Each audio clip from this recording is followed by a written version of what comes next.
बहुत बहुत स्वागत है आप सभी का स्पोर्ट्स तक में। 18 मई को सीएसके और आरसीबी के बीच मुकाबला हुआ था। उसके बाद आरसीबी जीत गई, आगे प्लेऑफ में गई। प्लेऑफ में वो राजस्थान रॉयल्स के हाथों हार गई और राजस्थान रॉयल्स का सफर आगे बना रहा। आरसीबी बाहर हो गई इस आईपीएल सीजन से। लेकिन इसके बाद अंबाती रायडू ने एक पोस्ट शेयर किया। हालांकि वो एक वीडियो था जिसे वो अपनी स्टोरी पर शेयर करते हैं, जिसमें वो बताते हैं कि सीएसके 5 बार की चैंपियन टीम है।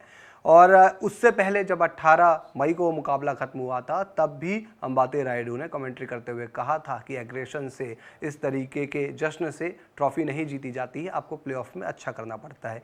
कुल मिलाकर अंबाती रायडू आरसीबी की तरफ इशारा कर रहे थे, आरसीबी को लेकर वो चीज़ें ये कह रहे थे। लेकिन इस बीच अंबाती रायडू ने एक्स पर, जो पहले ट्विटर हुआ करता था, वहाँ पर कुछ लिखा है। तो वो एक बार आपको हम पोस्ट दिखाते हैं जो अंबाती रायडू ने वहाँ लिखा है। नितिन भाई मेरे साथ है। नितिन भाई, मैं चाहूँगा कि एक बार आप समझाएं कि इस लिखावट के मायने क्या है, आखिर किस वजह से अंबाती रायडू कह रहे हैं और आरसीबी के फैंस को और आरसीबी की टीम को लेकर क्या समझा रहे हैं। नहीं, देखिए, अंबाती रायडू लगातार अटैक्स तो कर ही रहे हैं आरसीबी के ऊपर में। पता नहीं क्यों इतना गुस्सा है उनको, क्या वजह है, ये तो खुद अंबाती रायडू बता पाएंगे। लेकिन उनके आज के इस पोस्ट में ना बहुत गंभीर बातें उन्होंने लिखी। उन्होंने बोला है कि देखिए, उनका जो सपोर्ट है वो आरसीबी के लिए और उनके फैंस के लिए तो ज़रूर है। उनको दुख भी होता है इस बात को लेकर कि टीम जो है इतने सालों में जीत नहीं पाई। लेकिन उनको ये भी लग रहा है कि जो मैनेजमेंट है ना, जो टीम का जो लीडरशिप है, वो कहीं ना कहीं अपने इंडिविजुअल माइलस्टोन्स और अपने पर्सनल इंटरेस्ट को जो है आगे रखता है, ना कि टीम का। ये एक बड़ी बात वो कह रहे हैं। और किसको टारगेट कर रहे हैं, ये भी सोचने वाली बात है। क्योंकि अगर देखा जाए तो अगर इसी सीज़न देखें तो हम सबसे ज़्यादा रन विराट कोहली ने बनाए हैं वहाँ पर। तो क्या वो उनको टारगेट कर रहे हैं, पता नहीं। लेकिन यहाँ किसी न किसी को तो टारगेट कर ही रहे हैं। दूसरी बात जो उन्होंने लिखी है वो ये लिखी है कि अगर ऐसा होता कि टीम का इंटरेस्ट आगे होता तो आरसीबी अभी तक बहुत सारे टाइटल्स जीत चुकी होती। ये भी एक बड़ी चीज़ है। दूसरी बात ये कि भाई वो ये कह रहे हैं कि अगर, है ना, आरसीबी उन खिलाड़ियों को नहीं छोड़ती जो कि टीम के लिए बेहतर कर सकते थे, तो शायद एक और वजह होती कि टीम के पास बहुत सारे टाइटल्स होते। तो अब ऐसा करिए, वो फैंस को बोल रहे हैं कि अब ऐसा करिए कि आप अपनी मैनेजमेंट को फोर्स करिए कि वो ऐसे खिलाड़ियों को लेकर आए जो कि अपना इंटरेस्ट नहीं बल्कि टीम का इंटरेस्ट पहले रखे। और साथ ही साथ उन्होंने ये भी उम्मीद जताई है कि इस बार जो मेगा ऑक्शन होगा वहाँ से आरसीबी का एक नया चैप्टर शुरू हो सकता है। तो इस पोस्ट में अंबाती ने बहुत सारी बातें कही हैं। कुछ लोगों को टारगेट भी किया है, टीम मैनेजमेंट को बोला है, उन्होंने खरी खोटी सुनाई है। साथ ही साथ फैंस के ज़रिए, फैंस के कंधे पर जो है वो बंदूक रखकर चला रहे हैं। और उन्होंने साफ तौर पर कहा है कि भाई फैंस, आप अपनी टीम मैनेजमेंट को जाकर बोलिए, उनको फोर्स करिए कि वो ऐसे खिलाड़ियों को लेकर आएँ जिनका इंटरेस्ट टीम के लिए ज़्यादा हो। दीपक, क्या मायने हैं नहीं, इसमें मायने तो हम देखते हैं नितिन भाई। लेकिन मैं अंबाती रायडू के लिहाज से जुड़ी हुई चीज़ पूछना चाहूँगा कि हमने देखा था कि वो सीएसके और आरसीबी का मैच खत्म हुआ। फैंस एक, ठीक है, वहाँ पर राइवलरी होती है फैंस के बीच में, और आमतौर पर ये पहला मैच नहीं है। बहुत सारे ऐसे हमने सीएसके मुंबई इंडियंस के फैंस के बीच राइवलरी देखी है, लेकिन एक हेल्दी राइवलरी वो ज़्यादा बेहतर लगती है।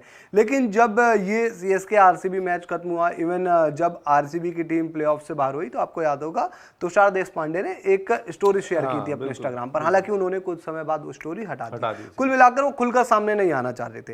हालांकि अंबाती रायडू पूर्व सीएसके खिलाड़ी हैं, और ऐसा नहीं है सिर्फ सीएसके के लिए इस आईपीएल में खेले हैं या ओवरऑल आईपीएल में, ये मुंबई इंडियंस के भी अहम सदस्य हुआ करते थे एक वक्त पर।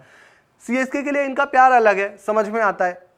लेकिन ऐसी क्या वजह है कि ये इस तरीके से खुलकर सामने आ रहे हैं।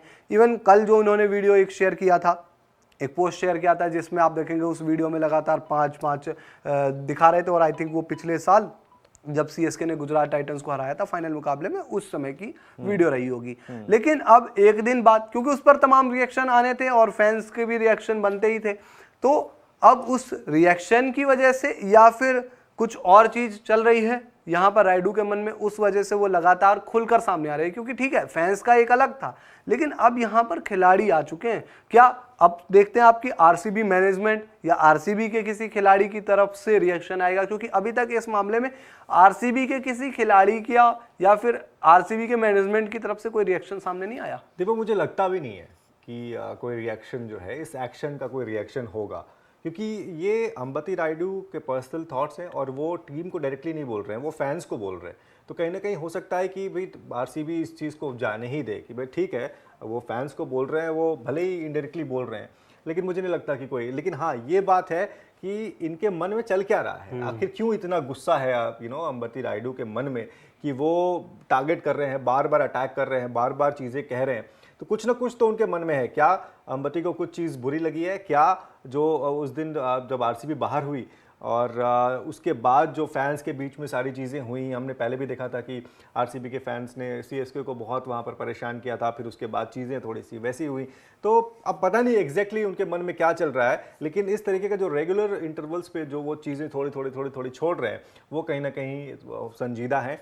और पता नहीं क्यों तो ये गुस्सा अंबती रायडू के मन में है। लेकिन हाँ, आरसीबी के लिए जो उन्होंने आज कहा है वो थोड़ा सोचने वाली बात है। नहीं बिल्कुल, और आप लोग इस पर अपना रिएक्शन दीजिए, आपके जो भी विचार हैं आप कमेंट बॉक्स में लिखिए। और वीडियो को अगर आप यूट्यूब चैनल पर देख रहे हैं तो यूट्यूब पर हमें सब्सक्राइब कीजिए, नोटिफिकेशन की घंटी दबाइए। फेसबुक पर हमें देख रहे हैं तो फेसबुक पर भी हमें फॉलो जरूर कर लीजिए।